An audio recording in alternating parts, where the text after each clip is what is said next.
ഹരേ കൃഷ്ണ. ഇന്നത്തെ വീഡിയോയിൽ ധനുരാശിക്കാർക്ക് 2025 ജൂലൈ മാസം ഗ്രഹങ്ങളുടെ സ്ഥിതി എങ്ങനെയിരിക്കും, ആരോഗ്യം, സാമ്പത്തികം, ജോലി, കുടുംബം എന്നിവയിലുണ്ടാകുന്ന മാറ്റങ്ങൾ എന്തൊക്കെ, എല്ലാവരും വീഡിയോ എൻഡ് വരെ കാണുക. ലാസ്റ്റിൽ ഉപായവും വാസ്തു ടിപ്പും ഉണ്ടായിരിക്കും. രാശിചക്രത്തിലെ 9ാമത്തെ രാശിയാണ് ധനുരാശി. രാശിയുടെ സ്വാമി വ്യാഴൻ. ഈ മാസം 7ാം ഹൗസിലാണ് വ്യാഴൻ. വ്യാഴൻ്റെ കൂടെ സൂര്യനും ഉണ്ട്. 3ാമത്തെ ഹൗസിൽ രാഹു, 4ാമത്തെ ഹൗസിൽ ശനി, 6ാമത്തെ ഹൗസിൽ ശുക്രൻ, 8ാമത്തെ ഹൗസിൽ ബുധൻ, 9ാമത്തെ ഹൗസിൽ ചൊവ്വയും കേതുവുമാണ് പ്ലേസ്മെന്റ് ഉള്ളത്. ജൂലൈ മാസം ബുധനും ചൊവ്വയും ധനുവിന് അനുകൂല സ്ഥാനത്തിൽ സ്ഥിതി ചെയ്യുന്നു. ഗുരുവിൻ്റെ ദൃഷ്ടിയും പിന്തുണയും ഉണ്ട്. ഷോർട്സ് വീഡിയോ കാണുന്നവർ തീർച്ചയായും ചാനലിൽ വിശദമായിട്ടുള്ള വീഡിയോ ഉണ്ട്, കാണുക. തൊഴിലിൽ മാറ്റങ്ങൾ വരാനിടയുണ്ട്. പഴയ ശ്രമങ്ങൾക്ക് വില കൽപ്പിക്കപ്പെടും. ഗവൺമെൻറ് ജോലികൾ ആഗ്രഹിക്കുന്നവർക്കും പരീക്ഷാഫലങ്ങൾ കാത്തിരിക്കുന്നവർക്കും നല്ല സൂചനകൾ തന്നെ കിട്ടും. ജൂലൈയിലെ ആദ്യവാരത്തിൽ രണ്ട് ആഴ്ചകളിൽ പുതിയ ജോലിയൊക്കെ ജോയിൻ ചെയ്യുന്നവർക്ക് നല്ല സമയമാണ്. ആരോഗ്യപരമായി നോക്കിയാൽ ജൂലൈ 15 വരെ കുഴപ്പങ്ങളൊന്നുമില്ല. ശേഷം കുറച്ചൊരു ജാഗ്രത അത്യാവശ്യമാണ്. ജോലി സംബന്ധമായിട്ട് ട്രാവലിംഗ് ഒക്കെ ചെയ്യുന്നവർ പുറത്തുനിന്നും ആഹാരം കഴിക്കുമ്പോൾ വളരെയേറെ ശ്രദ്ധിക്കുക. വയറുവേദനയോ തലവേദനയോ ജലദോഷം അങ്ങനെയുള്ള കാര്യങ്ങൾ, ചെറിയ കാര്യങ്ങളൊക്കെ വരാനുള്ള സാധ്യതയുണ്ട്. അതുപോലെ തന്നെ അലർജി വരാനുള്ള സാധ്യതയും കാണുന്നുണ്ട്. നിങ്ങളുടെ ഭാഗ്യം, ലക്ക് എങ്ങനെയിരിക്കുമെന്ന് നോക്കാം. ജൂലൈ 16 വരെ നല്ല സമയം തന്നെയാണ്. അപ്പോൾ ട്രേഡിങ്ങോ ഇൻവെസ്റ്റ്മെൻറ്റ് ഒക്കെ ചെയ്യാൻ ആഗ്രഹിക്കുന്നവർ ജൂലൈ 15 വരെ എല്ലാം ചെയ്ത് തീർക്കുക. 16 ശേഷം അത്രയ്ക്കും സപ്പോർട്ടീവായിട്ടുള്ള ഒരു സമയമല്ല കാണുന്നത്. എന്താണെന്നാൽ സൂര്യൻ 8ാമത്തെ ഹൗസിൽ വരുന്നു. ജലതത്വ രാശിയിൽ വരുന്നത് കൊണ്ട് അത്രയ്ക്കും ഒരു സപ്പോർട്ട് അല്ലായിരിക്കും. അത് ശ്രദ്ധിക്കുക.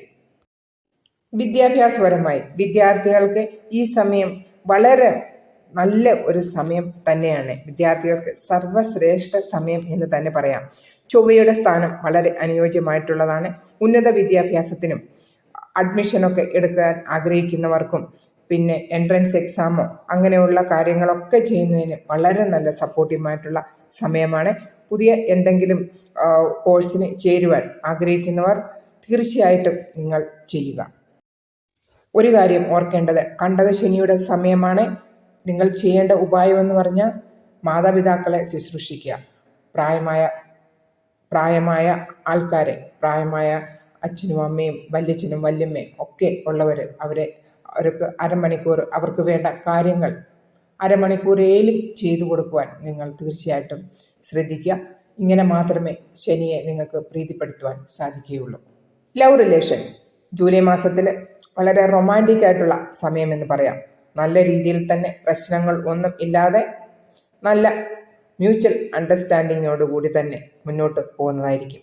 ഈ സമയം നിങ്ങൾ പ്രണയിക്കുന്നവർ, വിവാഹത്തിലേക്ക് പോകണമെന്ന് ആഗ്രഹിക്കുന്നവർ അതിനും അനുയോജ്യമായ സമയമാണ്.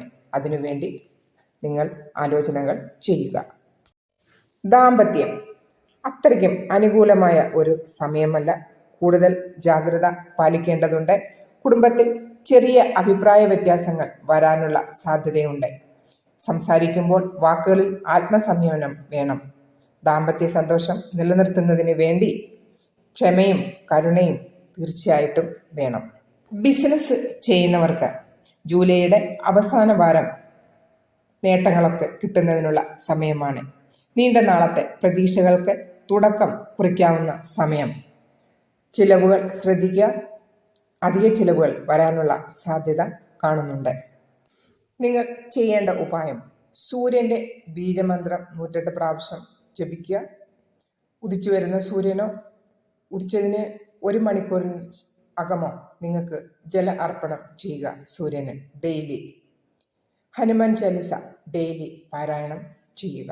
ഇതിനൊക്കെ പുറമെ മാതാപിതാക്കളെ, മുതിർന്നവരെ സേവിക്കുക, അവർക്ക് വേണ്ടി സേവ ചെയ്യുക. പിന്നെ നാമജപം ചെയ്യുക. നാമജപം എപ്പോഴും എല്ലാവർക്കും ഉണ്ടായിരിക്കേണ്ടതാണ്. നാമജപം എന്ന് പറയുന്നത് നാമം ജപിക്കുന്നതിന് വേണ്ടി സമയമോ കാലമോ അങ്ങനെ ഒന്നുമില്ല. നിങ്ങൾ ചെയ്യുന്ന ജോലിയുടെ കൂട്ടത്തിൽ ഭഗവാനുമായിട്ട് കണക്ട് ചെയ്ത് നിങ്ങൾ ജോലി ചെയ്യുക. വേറെ ആരുടെ എന്തെങ്കിലും ചിന്തകൾ നമ്മുടെ മനസ്സിൽ വരുന്നത്, ആ ചിന്തകളെല്ലാം മാറ്റി ചെയ്യുന്ന ജോലിക്കൊപ്പം ഭഗവാന്റെ നാമങ്ങൾ ഹരേ കൃഷ്ണ എന്നോ രാമ എന്നോ ഗോവിന്ദ എന്നോ രാധ എന്നോ എന്നൊക്കെ നിങ്ങൾക്ക് മനസ്സിൽ പറഞ്ഞുകൊണ്ട് നിങ്ങൾക്ക് ജോലി ചെയ്ത് നോക്കൂ. എല്ലാത്തിലും ഒരു നല്ല ഫലം തന്നെ കിട്ടുന്നതായിരിക്കും. കണക്ട് ചെയ്യൂ ഭഗവാനുമായിട്ട്. ബാക്കി വേറെ ആരോടുമായിട്ട് കണക്ട് ചെയ്യേണ്ട കാര്യമില്ല. ചിന്തിക്കൂ ആ നല്ല ഒരു ചൈതന്യത്തെക്കുറിച്ച്. ഇന്നത്തെ വാസ്തു ടിപ്പ്: പടിഞ്ഞാറ് വശത്ത് വരേണ്ട കളേഴ്സ് ഏതൊക്കെയെന്ന് നോക്കാം. വൈറ്റിൻ്റെ ഷെയ്ഡുകൾ എല്ലാം വരാവുന്നതാണ്. അതുപോലെ തന്നെ light grey colour, light yellow colour, ഈ കളറുകൾ ഇവിടെ വരാൻ ശ്രദ്ധിക്കുക. റെഡ് കളറോ വേറെ ഡാർക്ക് കളേഴ്സ് ഒന്നും ഇവിടെ വരാൻ പാടുള്ളതല്ല. അപ്പോൾ ഈ കാര്യം ശ്രദ്ധിക്കുക. അപ്പോൾ ഇന്നത്തെ വീഡിയോ ഇത്രമേ ഉള്ളൂ. വീഡിയോ ഉപകാരപ്രദമായെന്ന് വിശ്വസിക്കുകയാണെങ്കിൽ ലൈക്ക് ചെയ്യുക, കമൻറ്റ് ചെയ്യുക. ആദ്യമായിട്ട് കാണുന്നവർ ചാനൽ തീർച്ചയായിട്ടും സബ്സ്ക്രൈബ് ചെയ്യണം കേട്ടോ. ഹരേ കൃഷ്ണ. സർവം രാധാകൃഷ്ണ അർപ്പണമസ്തു. അതുപോലെ ഒരു കാര്യം പറയാൻ വിട്ടുപോയി. ഇന്ന് ദേവശനി ഏകാദശിയാണ്. ചതുർമാസം നമ്മുടെ ആരംഭിക്കുന്ന സമയം. അപ്പോൾ ഇന്നത്തെ ഏകാദശി എന്ന് പറയുന്നത് ദേവശനി ഏകാദശിയാണ്. ഏകാദശി എടുക്കാൻ ആഗ്രഹിക്കുന്നവർ എല്ലാവരും ചെയ്യുക. ഇന്ന് മുതൽ 4 മാസത്തേക്ക് ഭഗവാൻ വിഷ്ണു യോഗനിദ്രയിലേക്ക് പോകുന്ന സമയം. ഈ സമയമാണ് നമ്മൾ പ്രാർത്ഥനയോടുകൂടിയും ജപത്തോടുകൂടിയും ഇരിക്കേണ്ട ഈ സമയം. മംഗളകാര്യങ്ങളെല്ലാം ഒഴിവാക്കി ഈ സമയം ഒരു മംഗളകാര്യത്തിനും അനുയോജ്യമായ സമയമല്ല. എന്താണെന്ന് വെച്ചാൽ വിഷ്ണു യോഗനിദ്രയിൽ പോവുകയാണ്. അപ്പോൾ എല്ലാവർക്കും എല്ലാ ആശംസ.